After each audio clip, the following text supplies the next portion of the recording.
మధ్య బంగాళాఖాతంలో తీవ్ర అల్పపీడనం కొనసాగుతుంది. ఇవాళ వాయుగుండంగా బలపడి బెంగాల్ తీరం వైపు కదిలే ఛాన్స్ ఉంది. ఈ నేపథ్యంలో ఏపీలో ఇవాళ అతి భారీ నుంచి అత్యంత భారీ వర్షాలు పడే అవకాశం ఉందని విశాఖ వాతావరణ శాఖ తెలిపింది. ఈ నేపథ్యంలో అల్లూరి, తూర్పు గోదావరి, పశ్చిమ గోదావరి, ఏలూరు, ఎన్టీఆర్ జిల్లాలకు రెడ్ అలర్ట్ జారీ చేశారు అధికారులు. 8 జిల్లాల్లో భారీ నుంచి అతి భారీ వర్షాలు పడే ఛాన్స్ ఉంది. ఇప్పటికే వరదలతో అతలాకుతలమవుతున్న విజయవాడలో మరోసారి భారీ వర్షం కురిసే ఛాన్స్ ఉంది. ఇదే అంశం సంబంధించి మరింత సమాచారం మా కరెస్పాండెంట్ అనిల్ మనకి లైవ్లో డీటెయిల్స్ అందిస్తారు. అనిల్, ఇంకొక 3 రోజుల వరకు వర్షాలు ఉండే అవకాశం ఉందని అధికారులు చెప్తున్నారు. సో ఇంకోవైపు వరద ముంపు కూడా కొన్ని జిల్లాలను ముంచేసిన పరిస్థితి కనిపిస్తుంది, ఈవెన్ విజయవాడ ఆల్సో. సో పరిస్థితి ఏంటి?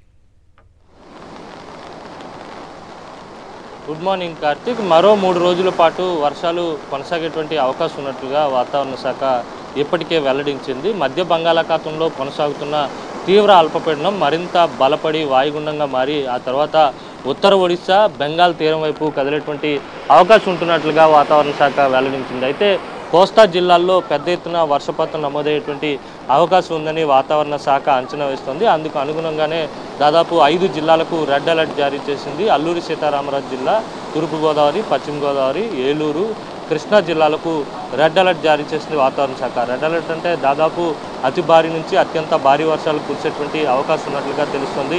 ఇప్పటివరకు పెద్ద ఎత్తున వర్షపాతం నమోదవుతుంది. 12 సెంటీమీటర్ల నుంచి 15 సెంటీమీటర్లు పైగా ఈ రెడ్ అలర్ట్ జారీ చేసినటువంటి 5 జిల్లాల్లో వర్షపాతం నమోదయ్యేటువంటి సూచనలు కనిపిస్తున్నాయని వాతావరణ శాఖ స్పష్టం చేసింది. మరోవైపు చూసుకున్నట్లయితే కనుక మరో 8 జిల్లాలకు ఆరెంజ్ అలర్ట్ జారీ చేసింది.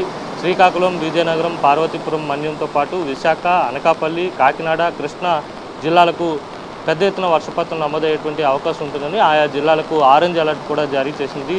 తీర ప్రాంతం వెంబడి ఉన్నటువంటి మత్స్యకారులు అత్యంత అప్రమత్తంగా ఉండాలని, సముద్ర వాతావరణం అల్లకల్లోలంగా ఉంటుంది కనుక ఖచ్చితంగా మత్స్యకారులు ఎవరు కూడా వేటకు వెళ్ళరాదని వాతావరణ శాఖ సూచించింది. తీరం వెంబడి గాలుల వేగం కూడా 55 కిలోమీటర్ల వేగంతో అత్యధికంగా గాలులు ఉండనున్నటువంటి నేపథ్యంలోనే మత్స్యకారులు అప్రమత్తంగా ఉండాలని వాతావరణ శాఖ సూచించింది. అయితే నిన్న మధ్యాహ్నం నుంచి కూడా దక్షిణ కోస్తా జిల్లాలైనటువంటి ఎన్టీఆర్, కృష్ణా, ఏలూరులో పెద్ద ఎత్తున వర్షపాతం నమోదవుతుంది.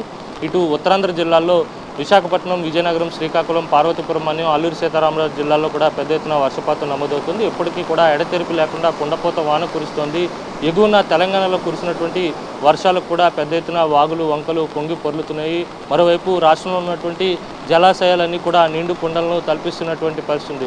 ఇప్పటికే చూసుకున్నట్లయితే విజయవాడలోని చాలా ప్రాంతాలు ఇంకా వరద ముంపులోనే ఉన్నాయి. మరోసారి ముప్పు పొంచి ఉందని వాతావరణ శాఖ అధికారులు అంచనా వేస్తున్నారు. ఆయా ప్రాంతాల ప్రజలు అప్రమత్తంగా ఉండాలని సూచిస్తున్నారు. నిన్న మధ్యాహ్నం నుంచి ఇప్పటి వరకు కూడా విజయవాడలో ఎడతెరిపి లేని వాన కురుస్తోంది. ఇంకా పాయకాపురం కావచ్చు, లేకపోతే అజిత్ సింగ్ నగర్, కండ్రిక ఇలాంటి ప్రాంతాలన్నీ కూడా పూర్తి స్థాయిలో జల దిగ్బంధంలోనే ఉన్నాయి. మరోవైపు భారీ వర్షం కురుస్తుండడంతో సహాయక చర్యలకు కూడా తీవ్రమైనటువంటి అంతరాయం కలుగుతుంది. మరోవైపు కృష్ణాకు వరద ఉధృతి కూడా పెరుగుతుంది. ఇటు ఉభయ గోదావరి జిల్లాల్లో చూసుకున్నట్లయితే కనుక గోదావరి నది పరివాహక ప్రాంతాల ప్రజలు అత్యంత అప్రమత్తంగా ఉండాలని, గోదావరి కూడా వరద పెరిగేటువంటి అవకాశం ఉందని వాతావరణ శాఖ అంచనా వేస్తుంది. అయితే ఇప్పటివరకు కురుస్తున్నటువంటి ఈ భారీ నుంచి అతి భారీ వర్షాలు మరో 2 రోజుల పాటు కొనసాగేటువంటి అవకాశం ఉంటుంది. ఈ రోజు, రేపు, ఎల్లుండి కూడా ఉండేటువంటి అవకాశం అయితే స్పష్టంగా కనబడుతోంది. ఆయా ప్రాంతాల ప్రజలు అప్రమత్తంగా ఉండాలని వాతావరణ శాఖ సూచిస్తోంది. కార్తిక్. Thank you Anil.